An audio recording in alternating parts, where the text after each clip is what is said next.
Hi, my name is Brooke Wagner, and I'm doing the Chimbu tribe for my Indigenous 100 term project. Um, some background information on the Chimbu tribe. They are located in the central highlands of Papua New Guinea. Um, they speak languages such as Kumin and dialects similar to this, such as Sinisina. There are approximately 180,000 Chimbu people living in the Simbu province, which is roughly 6,500 square kilometers. Because of the population and the size of the province, there are roughly 150 people per square kilometer. The Chimbu people were discovered in 1934 by Australian explorers and were unknown before this. The Chimbu people got their name because the province they live in is known as the Simbu province, but the Australian explorers misheard this and thought they said Chimbu, and so the name has stuck for English-speaking people. Little is known for sure about the history of the Chimbu tribes, but it is likely that they have been in the Simbu province for 30,000 years. It is believed that the Chimbu people had developed agriculture about 8,000 years before the present day, and it's believed that with the introduction of the sweet potato, which they found in their natural habitats, they harvested and it became a staple of their diet and allowed their population to increase. According to oral traditions, the Chimbu people were originally from the Wamkama, which was located in the Chimbu Valley. A supernatural man chased away the husband of the original couple, who were the mother and father of the original ancestor of the Chimbu people. They believed that the Wamkama and the supernatural man gave them the ideas and tips on how to survive within their home. The Chimbu people were led by the big man, who was chosen to lead by his natural abilities as opposed to a certain skill. The big man would lead until he had a failure of either military or the people lost faith in him and his decisions. Leadership would never be inherited from father to son, but instead go to the next best option.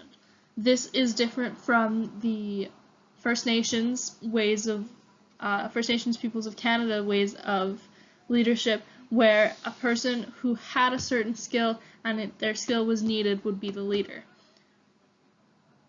This was just the person who had the best overall skills was the leader until other circumstances surrounded where he could no longer do that.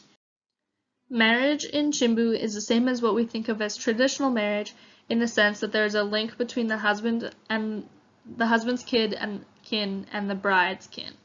Usually, goods are traded between the families, such as pigs and or other resources. This is usually seen as a dowry. So payment for the bride, so that her family is compensated for the loss of a worker.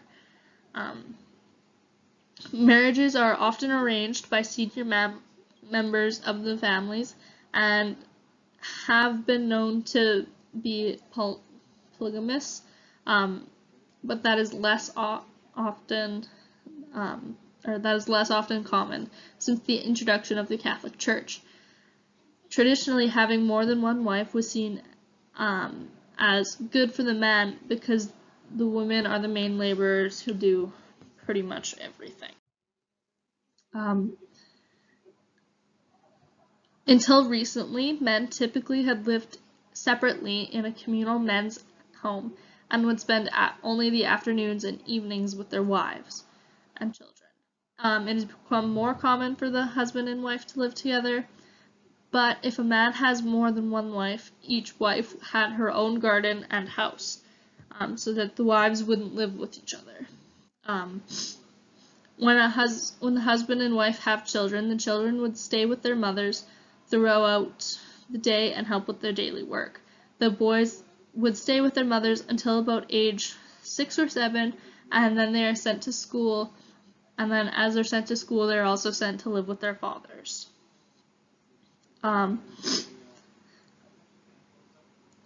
About half of children are sent to school at the age of 7, which is usually just boys.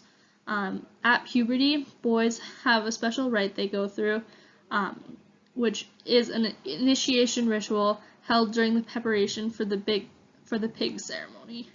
It involves the seclusion and instructions of young men and boys, and where they are taught proper behavior and get answers for any and all questions they have. These festivals happen every 7 to 10 years. Girls, on the other hand, spend their time with their mothers during doing daily work, and then when the girls have their first menstruation, they are taken away for a few days, instructed in proper behavior and how to deal with menstruation. And when they're finished the menstruation, they are brought back to the village, and they have a feast to celebrate a girl coming to womanhood. The religion in the Chimbu people is that it's not in the same sense as the Catholic Christian Church. There is no priesthood or church prior to discovery in the 1930s. They worshipped the sun god as a major spirit of fertility because to them the sun brought good plants and good harvest. There was a supernatural belief that focused on sacrifices to the ancestors to help ancestors and gods who would help with problems and keep their tribe safe with the sacrifices of pigs. Many of the old ways are still believed, but more of a Christian style ceremonies have been adopted, such as Christmas and Easter and such. Pigs are seen as the most valuable asset for the Chimbu people, and they are the main exchange item in many ceremonies, such as marriage or death. Pigs are often used to thank women for giving birth to a child to perpetuate the husband's clan. The largest of these ceremonies is the Bulga Ingu, which is the pig killing ceremony, where hundreds of thousands of pigs are slaughtered, cooked, and distributed. Bulga Ingu is an exchange ceremony where the giver creates a debt that the receiver must repay in the future in order to not lose prestige. The ceremonial exchanges are important in the Chimbu culture in developing and maintaining relationships between the tribes.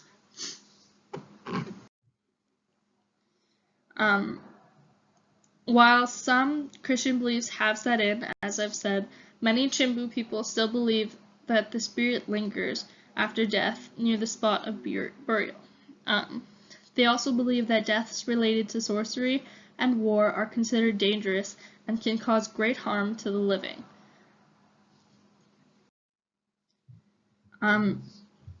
Men from the Chimbu provinces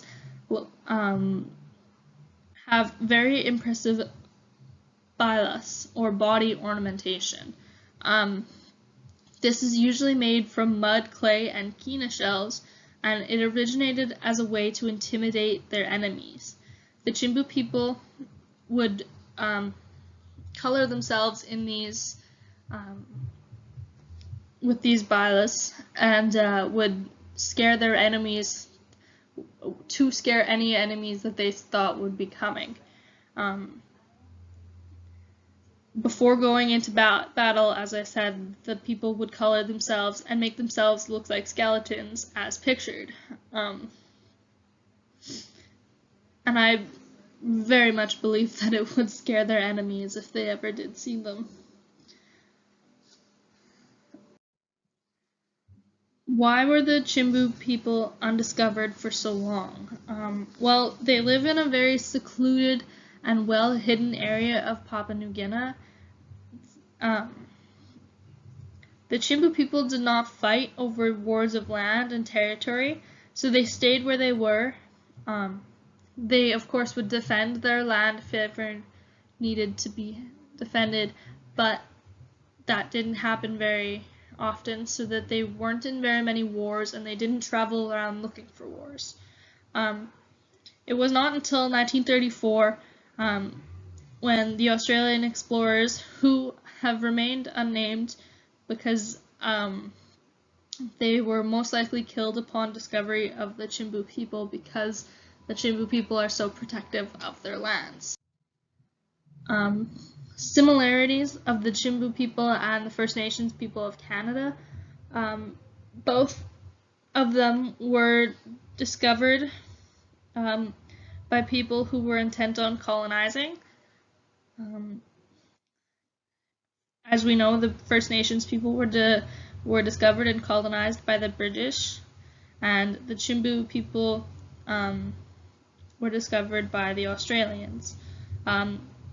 The Chimbu people had more time to themselves and less time with the white people, but even still, the Catholic Church has come in and started taking a role in their lives.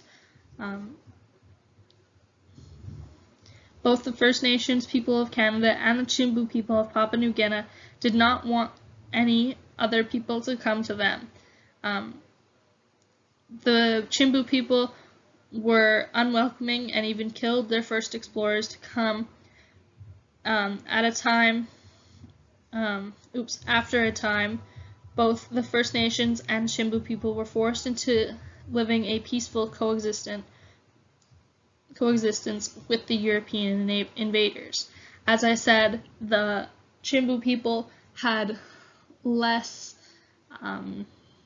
time with them, and there's been more laws in place to stop the horrific acts that the First Nations people went through, so the Chimbu people did not have to go through such things. Yeah.